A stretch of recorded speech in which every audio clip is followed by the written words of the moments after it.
எல்லோருக்கும் வணக்கம். இன்றைய என் சிந்தனைகளாக நான் எடுத்து வந்திருப்பது என்னுடைய அனுபவங்கள் தான். வேறு எதுவும் இல்லை. உங்கள்கிட்ட நான் பேசிகிட்டு இருக்கல என்னோடய அனுபவம், சமுதாயம் மீது என்னுடைய பார்வைகள், என்னை இந்த சமுதாயம் எப்படி பார்த்தாலும் இந்த சமூகத்தை நான் எப்படி பார்க்குறேன், என்னுடைய அனுபவங்களையும் என்னுடைய வழிகளையும் வார்த்தைகளாக்க நான் உங்கள் கூட முயற்சி பண்ணுறேன். என்னுடைய இரத்த பந்தங்கள் எல்லாமே என்னுடைய வெற்றியை ஒரு காலகட்டத்தில் பெருசாக எதிர்பார்த்தாங்க. அப்போது அவங்க எதிர்பார்ப்புக்காக நான் ஓட வேண்டிய கட்டாயம் எனக்கு இருந்தது. அப்போ நான் பெருசாக சாதிச்சேனா அப்படின்னா நிச்சயமாக இல்லை. அனுபவம் கிடைச்சதை ஒழிய, ஒவ்வொரு விஷயத்துலையும் போராடி அனுபவம் கிடைச்சதை ஒழிய வெற்றி உடனடியாக சாத்தியப்பட்டதா அப்படின்னா இல்லை, நிச்சயமாக இல்லை. அப்போ பிறருக்கான என் உறவுகளுக்கான எதிர்பார்ப்பை நான் அதாவது நிறைவேற்றி தர நான் தகுதியானவனா இல்லை அப்படின்ற ஒரு விஷயம் ப்ரூவ் ஆச்சு. அப்போ எல்லாருமே ஏமாற்றம் அடைஞ்சு என்னை விட்டு தள்ளி போயிட்டாங்க. இதுதான் உண்மை. எப்போவுமே என்னென்னா, ஒரு பெருசாக வருவாய் இருந்தால் அங்கே பிரச்சனை பெருசாக இருக்காது. நீ எதை சொன்னாலும் சரி, நீ எதை செய்தாலும் சரின்னு நம் இரத்த பந்தங்களும் சரி, நம்ம உறவுகளும் சரி, நம்ம நண்பர்களும் சரி, நம்ம அப்படியே ஏற்றுக்குவாங்க. எவ்வளோ குறை இருந்தாலும் அந்த பணன்ற ஒரு விஷயம் குறைகளை மறக்கவே செய்யும், அதை மன்னிக்கவே செய்யும். ஆனால் பணம் இல்லாத எந்த ஒரு திறமையும் எந்த ஒரு நியாயமான வாதிடலும் இங்கே ஏற்றுக்கொள்ளப்பட மாட்டாது. அதை நான் அனுபவத்தில் வழியாக நான் உணர்ந்தவன். அதை தான் நான் வார்த்தைகளாக்கி உங்கள்கிட்ட இன்றைக்கி பகிர வந்திருக்கேன். நிறைய விஷயங்கள் என்னுடைய வார்த்தைகளில் நீங்கள் பார்க்கலாம், என்னுடைய சிந்தனைகளில் நீங்கள் புரிஞ்சுக்கலாம். ஒவ்வொரு மனிதருக்கும் என்னை போன்ற அனுபவங்கள் நிச்சயமாக இருக்கும். அதற்காகவே என் அனுபவங்களை உங்களோடு பகிர்ந்து கொள்ள நான் எண்ணுகிறேன், தொடர்ந்து முயற்சிக்கிறேன். என்னுடைய பதிவுகள் எல்லாமே பார்த்திங்கன்னா என்னுடைய ரணங்கள் தான், என்னுடைய எதிர்பார்ப்புகள் தான், என்னுடைய ஏமாற்றங்கள் தான், என்னோடய முயற்சிகள். அந்த முயற்சி தடைப்படல், அதனால் வந்த காயங்கள், அந்த காயத்தினால் வந்த அவமானங்கள், அந்த அவமானத்தினால் ஏற்பட்ட சன்மானங்கள்.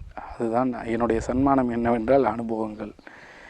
நான் இந்த அனுபவங்களை பேச எனக்கு தகுதி இல்லைன்னா இந்த உலகத்தில் எத்தனை பேருக்கு தகுதி இல்லாமல் போகுதுன்னு எனக்கு தெரியல.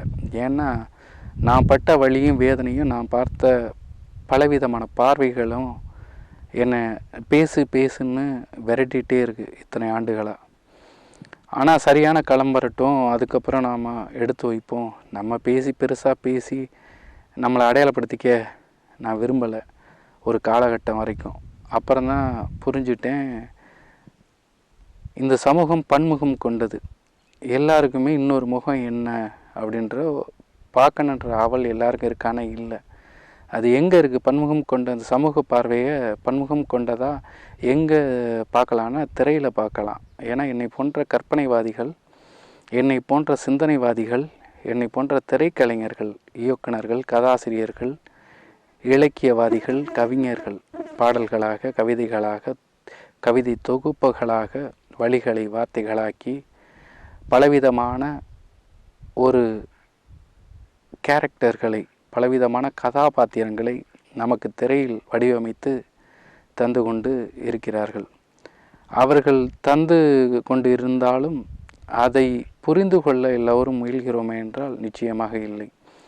நமக்கான வழி பெரிது, நமக்கான தடை பெரிது, நமக்கான துன்பம் பெரிது, நமக்கான சோகம் பெரிது, நமக்கான கண்ணீர் பெரிது, நமக்கான இழப்புகள் பெரிது, நமக்கான பசி பெரிது, நமக்கான எல்லாமே பெரிதென என்னும் ஒரு மனம் பிறருக்கும் அது இருக்கிறதே என எப்பொழுதும் எண்ணி பார்ப்பதில்லை. அதை எண்ணி பார்க்கும் வேலையைத்தான் நீங்கள் எண்ணி பார்க்க வேண்டும் என்ற எண்ணத்தில்தான் நான் என் அனுபவங்களை உங்களோடு பகிர்ந்து கொண்டிருக்கிறேன். ஒரு ஜோதிடராக உங்களோடு நான் பகிர்ந்து கொள்ள நிறைய இருக்கிறது. ஆனாலும் ஏன் என் அனுபவங்களாக என்னுடைய பதிவுகளை ஜோதிடம் தவிர்த்து என்னுடைய பதிவுகளை உங்களுக்கு தொடர்ந்து வழங்கி கொண்டு இருக்கிறேன் என்றால், நான் பார்த்த ஜாதகத்தில் அதீதமாக துன்பங்களை அனுபவிக்கும் ஆத்மாக்களே இங்கு அநேகம் பேர். இன்பங்களை அனுபவிப்பவர்கள் ஒரு சிலரே. சரி, கீழ்த்தட்டு மக்களில் கொஞ்சம் கஷ்டப்படுறாங்க, அவங்கள மாறி யாருக்கும் கஷ்டம் இல்லை அப்படின்னு நம்ம நினச்சோன்னா அது தவறு. சரி, நடுத்தட்டு மக்கள் அவங்களோட மேம்பட்டு தானே இருக்காங்க பொருளாதாரத்தில், அப்படின்னு சொல்லி அவங்கள நம்ம இவங்களோட மேல் தானே அப்படின்னு நினச்சா அதுவும் தவறு. சரி, இந்த 2 தட்டு மக்களையும் நாம் விட்டுட்டு மேல்தட்டு மக்கள், அவங்களுக்கு என்ன கவலை? அவங்களுக்கு பணம் இருக்குது, நினச்ச நேரத்தில் எதை வேணாலும் சாதிக்கலாம், நினச்ச உணவை எப்போ வேணாலும் சாப்பிட்லாம், அவங்களுக்கு என்ன கார் இருக்குது, ஃப்ளைட்டில் பயணம் போகலாம், பிஸ்னஸ் இருக்குது, அவங்களால எல்லாமே சாத்தியப்படுது அப்படின்னு நாம் இந்த 2 தட்டு மக்கள் எண்ணி நம்ம பிரமிக்கிறோம். அதுவும் உண்மை இல்லை. அப்போ இங்கே என்ன புரிஞ்சிக்க வேண்டியிருக்குன்னா, எல்லா தரப்பு மக்களுக்கும் அந்த 3 நிலை மக்களுக்கும், அதாவது கீழ்நிலை, நடுநிலை, மேல்நிலை, இந்த 3 நிலை மனிதர்களுக்கும் அவரவர் வாழ்வியலில் 1000 பிரச்சனைகள் இருக்கவே செய்கிறது. அதை இந்த ஜாதக அஸ்ட்ராலஜராக நான் வந்த பிறகு பரவலாக வர்ற ஜாதகத்திலேருந்து நான் புரிஞ்சிக்க முடிஞ்சுது. கர்மா என்பது எல்லோரு ஜாதகத்திலும் செயலாற்றி வினையாற்றி கொண்டே இருக்கிறது. அதை மறந்துவிட்டு மேலும் மேலும் கர்மா சரி அவர்கள்தான் அனுபவித்து கொண்டிருக்கிறார்களே, புதிதாக கர்மா எதுவும் உருவாகாமல் இருந்தால்தானே நன்றாக இருக்கும் இந்த சமூகம் என்று நாம் எண்ணினால் அதுவும் தவறு. புதிதாக கர்மா என்பது விளையாடி கொண்டு அதன் நிலையிலிருந்து அது வளர்ந்து கொண்டு பேயாட்டம் ஆடிக்கொண்டு தான் இருக்கிறது. இங்கு மனித நீதி, மனித ஜாதி போற்றுவதில்லை. அதனால்தான் இவ்வளவு பிரச்சனைகள், இவ்வளவு கர்மாக்கள் இங்கு விளைகிறது, விளையாடுகிறது, வினையாற்றுகிறது. அதை நாம் உணர்ந்து கொண்டால் அதிலிருந்து நாம் விடுபட வழியை நாம் கண்டறியலாம். எப்படி நாம் அதை கண்டறிவது என்பதை பற்றிய என் பதிவுகள் இது. என்னுடைய பதிவுகள் எல்லாமே ஒரு வகையில் உங்களை பேசுவதாக கூட இருக்கும். உள்ளார்ந்து என்னுடைய வரிகளை உள்ளார்ந்து எடுத்து சென்று நீங்கள் உற்று நோக்குங்கள். ஒருவித பாதிப்பு நிச்சயமாக உங்களுக்குள்ளும் பிறக்கும். நான் பேசுவதை எளிதாக நீங்கள் கடந்து விடலாம். தயவு செய்து என்னுடைய வரிகளை சற்று உற்று நோக்குங்கள், அதனோடு பயணியுங்கள். அதில் உங்களுக்கு தேவையான பல வரிகள் நிச்சயமாக இருக்கும். அதை உறுதியாக என்னால் சொல்ல முடியும். என்னுடைய அனுபவங்கள் உங்களுக்கு நிச்சயமாக உதவுன்னு நான் நம்புகிறேன். அப்படியான பதிவுகள் இது. என்னுடைய பதிவுகளில் என்னுடைய சிந்தனை வரிகள் இதோ உங்களுக்காக. நாம் உருவாகிறது நமக்காக மட்டும் இல்லை, நம்மளை எதிர்பார்த்துட்டு நிறைய இரத்த பந்தங்கள் இருக்கும். அவங்களுக்காகவும் நம்ம நிலையிலேருந்து உயர வேண்டிய கட்டாயம் இருக்குது, நமக்கு தேவைகள் இருக்குது. அதனால் நம்ம ஓடியே ஆகணும். அந்த கட்டாயத்தில் நாம் நிறைய பேர் இருப்போம். நம்ம நடுத்தர தட்டு மக்களும் சரி, கீழ்த்தட்டு மக்களும் சரி, ஓட வேண்டிய கட்டாயத்தில் நிச்சயமாக நாம் இருப்போம். அவங்களுக்கான என்னுடைய சிந்தனைகள் என்னுடைய பார்வையிலிருந்து, நான் உருவாக வேண்டுமென எல்லோரும் ஆசைப்பட்டார்கள். நான் இயல்போடு இருப்பதை இன்றளவும் மாற்றிக்கொள்ளவில்லை. என் வெற்றியை எல்லோரும் எதிர்பார்த்தார்கள். நான் தனியாக முயற்சி எதையும் மேற்கொள்ளவில்லை. எதிர்பார்த்தவர்கள் ஏமாற்றம் கொண்டு அவரவர் குணத்தை காட்டி சென்றார்கள். நான் அதற்கும் பதில் சொல்லாது என் இயல்போடு இருப்பதையே விரும்புகிறேன். நான் யார் என எனக்குள் நான் தேடுவதை யாருக்கும் புரிய வைக்க எண்ணமில்லை. முடிவு செய்தபடி முடிந்து போன அனைத்தும் விளக்கம் சொல்லி விவரித்து உறவுகள் தொடர ஆசை இல்லை. நான் எப்படி இருக்க வேண்டும் என்பதை நான் முடிவு செய்து கொள்ளும் சுதந்திரம் யாரிடம் கேட்டு பெற தேவையில்லை.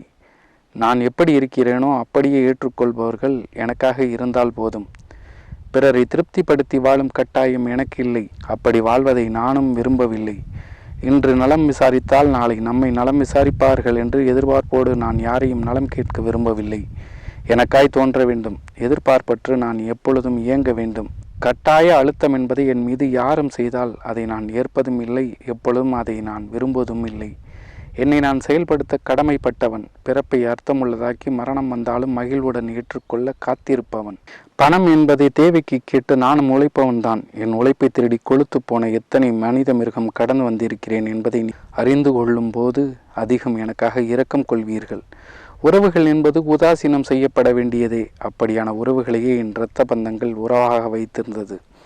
பணம் என்பதை மதித்து கொண்டாட பழகிய மிருகங்களின் நடுவில் நான் மனம் என்பதை பேசி நின்றால் மதிக்கவா போகிறது? தலைமுறைக்கு பணம் சேர்த்து பெருமை பேசி அலையும் பித்தர்கள் நிம்மதி என்பதை நித்தம் கேட்டு நிற்பது என் ஆலயங்களில். ஒன்று இருந்தால் ஒன்றிருக்காது உலக தத்துவம். அதை உணராது ஆசை கொண்டே உலகை சுத்துவோம். ஒப்புக்கொள்ள குணமே இன்றி பிறரை கத்துவோம். அமைதியாக என்று நம்மை நாமும் அணுகுவோம். என்னை கடந்து போனவனும் விதியால் கெட்டான். தன்னை பெரிதாய் நினைத்தவனும் மதியால் கெட்டான். எல்லோரையும் நினைத்தவனே பரம்பொருள் அம்சம். பேசச் சொல்லி காத்திருக்காதே அழியும் வம்சம். உன்னை உனக்குள் பிடிக்க முடிந்தால் நீயும் ஞானி. உலகம் போல நடிக்க நினைத்தால் தூரம் போனி. இது என்னுடைய கருத்துக்கள், என்னுடைய சிந்தனைகள். இது உங்களுக்கு பிடிச்சிருக்குன்னு நம்புகிறேன். அடுத்த பதிவுகளில் நான் தொடர்ந்து இதைவிட இன்னும் மேம்பட்ட சிந்தனைகளையும் கருத்துக்களோடையும் உங்களை தொடர்ந்து வந்து சந்திப்பேன். இத்துடன் நான் விடைபெறுகிறேன். நன்றி, வணக்கம்.